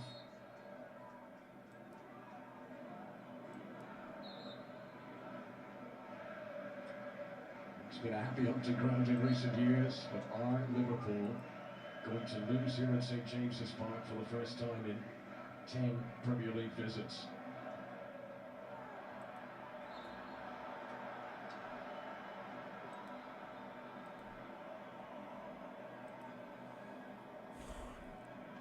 Kevin Dalglish looking on a day we've been remembering. Kevin Keegan, another glorious number 7 from Liverpool's past. Barnes, too close to Araujo. This is McAllister to Frimpong. Barnes working hard to get back. Victor Munoz. That's Lewis Hall, who's been so sturdy all afternoon. Newcastle fans delighted with the performance of their left back today. Well, we've praised him throughout the game from the start right through, and he's been very, very consistent and difficult to get past.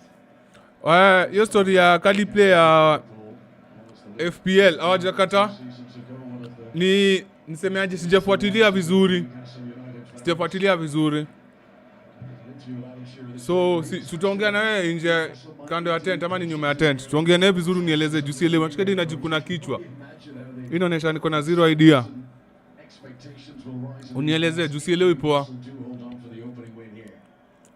Afu tuanze mapema kabla season iende mbali, si ndio? There's been a kind of mix in the Newcastle air. Some are very positive about things, some are a bit negative about things, but I think the positivity might explode if the 3 points come their way today.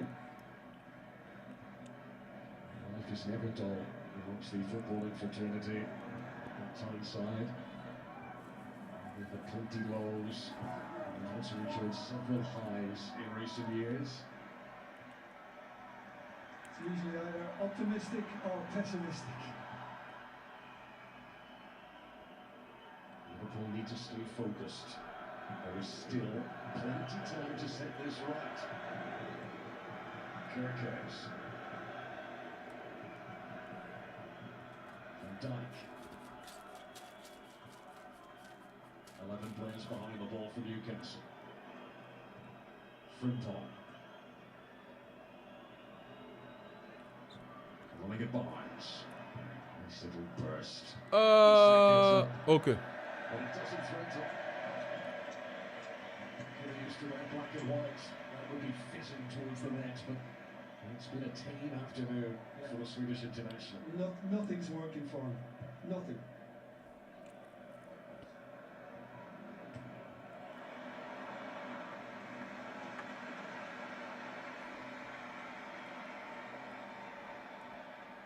Newcastle are at home again on Wednesday. They host West Brom in the EFL Cup.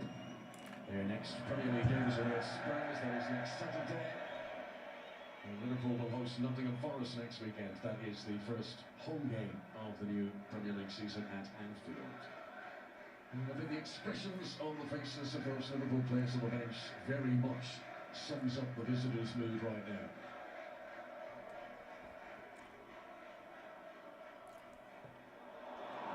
Haya ya Wisa. Wisa nifungie. Wisa.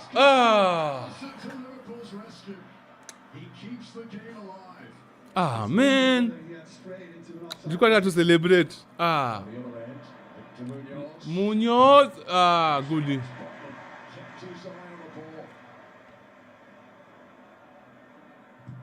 Battles on. Kumas. Kirkes.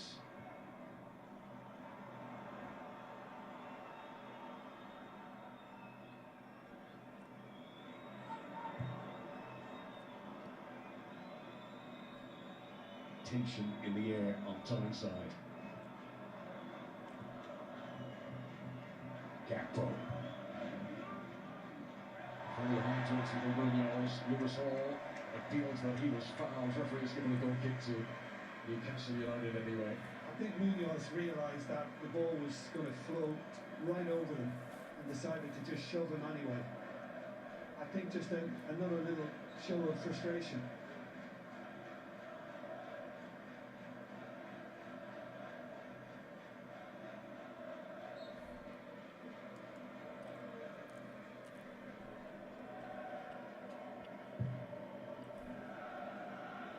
Not far off a dream opening for Iceland. Tony Eriola, who's never lost a game here at St James's Park as a manager in normal time. Last season his Bournemouth team were knocked out of the FA Cup here, but that was on penalties. He hasn't lost any Premier League games since January, Eriola.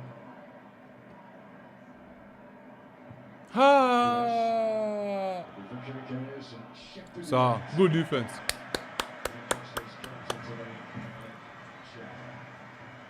That armband has sat comfortably on his arm today. I think they've had two really important goals, the breakaways as you mentioned, Connor, but I think defensively Newcastle have been very good. Very, very good.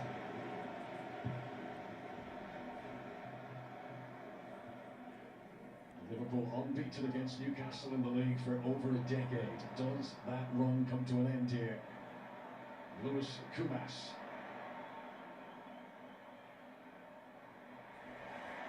Hall sweeps it again.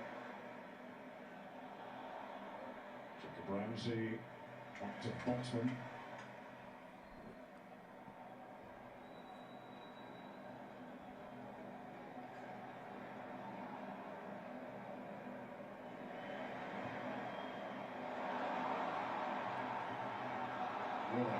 Liverpool need to get tired bodies back. Barnes. Murphy. Jacob Murphy taking on Kirkes. Oh! Nobody gambled on getting on the end of it. Newcastle Hiyo ni cross poa. could have put the game to bed. That's a good cross. It's a glorious ball across the 6-yard box from Murphy. Absolutely glorious. And nobody took that risk.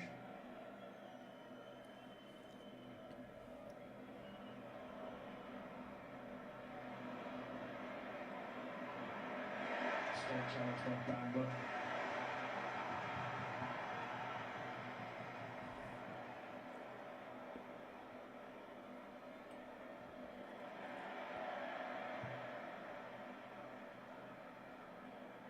Van Dijk. For Liverpool. Pull this mess out of the bag. Gapco. Newcastle inakuja, wameblock. Amekaziwa. Wisa, amekaziwa. Dakika ni 89. Wisa na cool. Wanaangalia kama kunaweza kuwa na possibility ya pena. Yellow. Wamepena yellow card 7.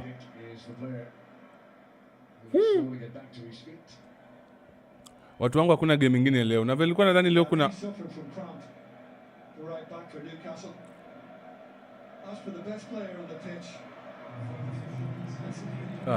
na vile nilikuwa nadhani kuna game nyingine tuendelee kuwatch. Additional time wameweka 5 minutes.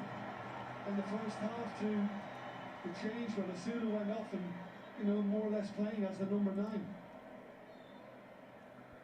Johan Wissa, the Premier League player of the match today as we move into 5 minutes of stoppages. Amepewa yellow sahi. Van Dijk amepewa yellow sahi mtu wangu. Van Dijk amepewa yellow sahi. Liverpool inakuja bro. Liverpool inakuja be dangerous. Uongo. He went for glory, akapata kuna ukuta hapo. Liverpool get the corner. He's still feeling it. He cramped up before, and I don't think he's far away from another bout.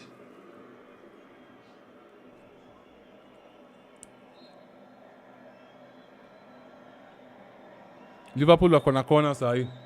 Last 3 Premier League meetings of these clubs here at Newcastle have seen a result-changing goal in stoppage. Kona, kipa ameipunch nje. Punches it out. This is Fumpa amepata ukuta hapo. Newcastle inaenda, haitaenda mbali. Throw in. Ametoa ball nje. Ametoa ball nje. He's been solid when called upon today.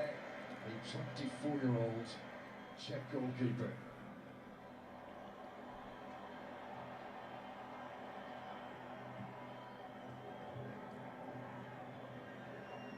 Gakpo. Zaboslai. Kuna msee ndani. Newcastle being forced to sit very deep now. Gakpo up against Derek. Gakpo amesukuma player, amefaulu player.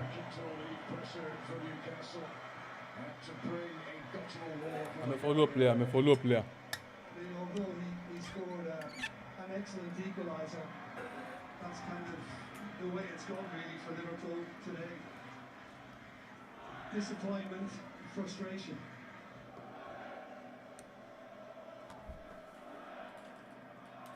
Seventh time facing Newcastle in the Premier League, and Dele Areola has not lost any of those league meetings in the past. The goalkeeper Hornacek has been shown yellow for time waste in there.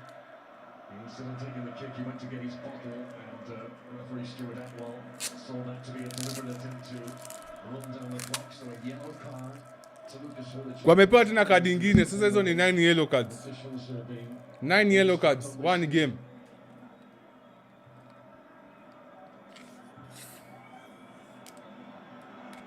The last Newcastle manager to beat Liverpool in a league game was Steve McLaren.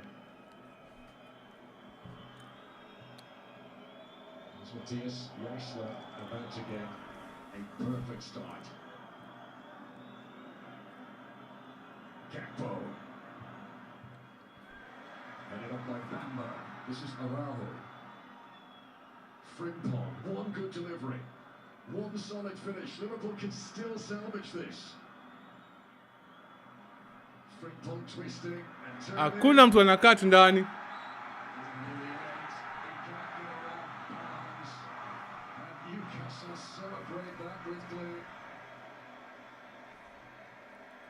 Amekaziwa. Amewekewa ukuta huyo player, endi mahali. 6 pre-season friendlies. They only had 1 win. Sub sahi. Fabian Schär will get a late cameo here. He's first to Ametoa Wisa ametolewa sub. place of the Premier League player of the match, Johan Wissa. Wisa ni mnoma. Wisa is very nice. Too good. He signed a year ago. Now they're getting to see him at his best. Ja. The centre forward off and a central defender on. As Newcastle want to lock the door now. Smiles on the bench. Newcastle have lost some big names this summer. But this guy's making a name for himself already.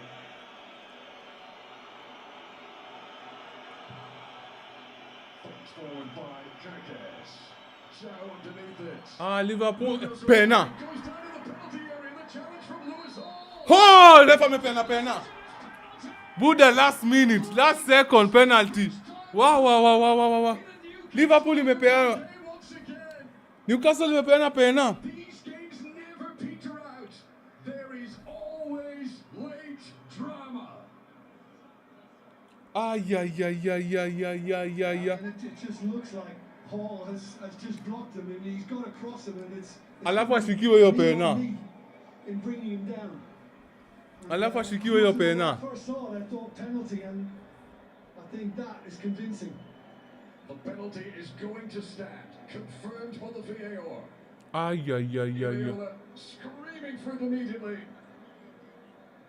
Does this decision get Liverpool? Yeah. Waiting too soon.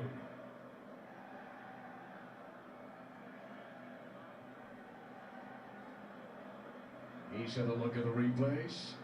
And tells Leslie you'll not be surprised. Nikaitenda VAR. That should be a penalty kick, but given on the field, confirmed by the video assistant referee. Lewis Suarez, Yeah. game today, has now conceded a penalty that gives Liverpool a lifeline. Ama msa alikuwa amekelea kadi play.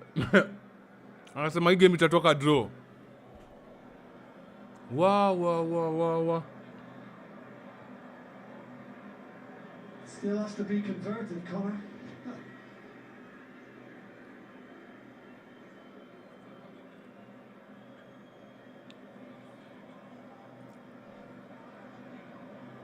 Joe Van Dijk.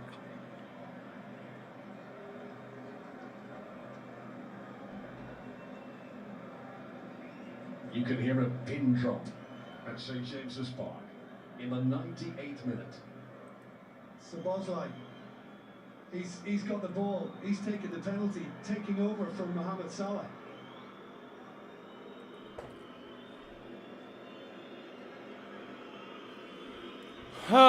Mse. Arguably Liverpool's Hey, Mse. last season. Dominic Szoboszlai missed a penalty back in January when he hit the crossbar. It was against Burnley here at St James's Park. Can Liverpool, for the second time this afternoon, come from behind to level? Lucas Horacek on his Newcastle debut in goal. Here he comes. Kitu. Bao. Kitu. Well done. 2-2. Mse amepeana bao ya ufala. Amepeana pena ya ufala. Well, it's kind of in keeping with the history of this fixture, whether it be at St James's Park or whether it be in Anfield. Late drama. And it looked like basically Liverpool had spent their time until this moment, and that's pretty emphatic. Keep that away Wow. from a keeper who's played quite well, and he's just smashed it. Yeah. It's great confidence. And Yeah. Na ben Newcastle imecheza poa the whole game. Strike is so key. Ay. And the context setting Dominic. of his reign at Anfield. The deflated feeling from Newcastle, who were nearly Give him Isha 2-2. It's Newcastle, Liverpool. Ay. Football gods conspire. Ay. Little twists in the tail. Yeta Uma. Russell gives away the That's gonna hurt. That's gonna hurt so bad, manze. Imagine the last seconds. The last 30 seconds. Unapeana pena. Last 30 seconds. Man, that's gotta hurt, manze. Yeta Uma. Yeta kuuma lai. Na minduli Newcastle walikuwa shanza kucelebrate. Newcastle walikuwa washajua wameshinda. Hey. You can never be too sure kwa football. Man. Well, much to talk about at the end of that game. Yeah. Was a dramatic one, and once again today, this league has delivered headline after headline, and just as Newcastle thought they were getting a winning Mbona kitu ina lag? the post-match debate continues. Wewe internet, mbona una lag? It is a point apiece. What drama at the end, Michael? Liverpool do take something back to Merseyside. Yeah, they'll be relieved as well to take something because they didn't really create too much. Imerudi poa? Lots of players, all the staff. Man. Penalty from the Newcastle side. I thought it was. As soon as there was a collision there. Yeah. I saw the replay to suggest it wasn't. Yeah. Hiyo ni serious. Hall's knee collides. Yeah, I think that's a penalty. There was no way on earth that the referee or VAR. NBS ilikuwa inaanza leo. That decision once it was given. I think it was a penalty. So did he. Yeah. And the bench didn't, but Yeah. Hiyo itakuuma yenyewe.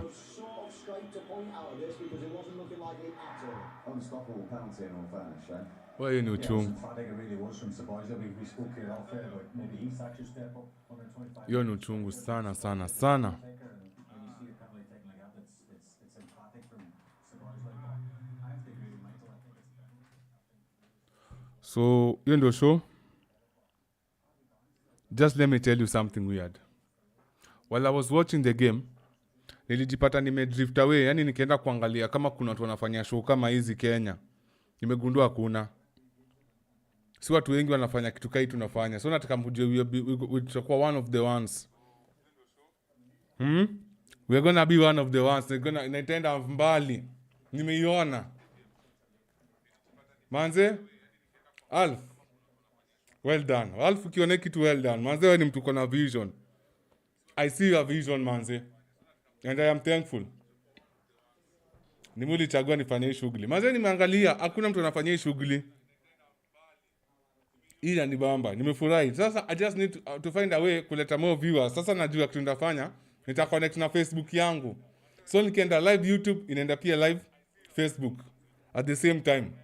Next itaenda far sana. Una get? Hiyo ni vision. But then nilikuwa naangalia watch along. Hakuna watch along zote nimeona ni za watu wa majuu, watu wa majuu wote. So iko sawa, but thank you. Hiyo vision ni poa. I wanna say thank you kwa kila mtu alikuwa kwa mimi na chat. Kila mtu alikam through kwa chat. Amazo penalty imeuza ya Newcastle last minute. Last minute ndio pena manzi imeuza. Inakuonyesha sasa unafaa kuwa very careful. But then again, in a game, you can never know. Football inakuanga hivyo, unpredictable. You think you know one thing, unakuja unajua ujui manze. Kila kitu inaenda pande nyingine, inaenda left. But that was a good game. That was a very enjoyable game. I guess the only team may lose so far ni Manchester United. Acha tuone kama kesho Chelsea itatuweka chini. Leeds inaendelea sasa Nottingham Forest. Acha tuone kesho. Kesho Chelsea Fulham ni saa 4. Itakuwa game poa. Itakuwa game fiti sana. So for now nitakusema asante. Acha nikatie live stream kidogo. Tuingile yetu ya madate. Unajua vile tunafanyaga. Tuingile yetu ya kawaida. But thank you so much kwa kila mtu alikuwa hapa hivi amehangout na mimi. As long as kuna game, as long as kuna event, nitakuwa na watch along. So come through. Tutakuwa na discuss. My dear, hii idea watch along iko sawa. Hata mimi nanibamba sana. Even though at first nilikuwa najishuku cause naona kuna viewership, but nikajiambia tu ni watch, niendelee tu. Tuendelee tu, itakuja itakaa chap, itakuwa poa. Itakuja itakaa chap, itakuja itashika fiti sana. Sawa? My name is the Big Bad Ogre and I appreciate you guys. Make sure tumepatana pale IG, niko X, niko Facebook. Anyway unanitaka niko. Na kesho tutakuwa hapa hivi game. As long as kuna game yote ya futa ya maana, tutakuwa tuna watch. Sawa? Thank you. I appreciate you guys. See you guys in a few on another live stream. Hatutakuwa tunafanya futa. Tutakuwa tunafanya zile mambo zetu. Sawa sawa. Snowflakes.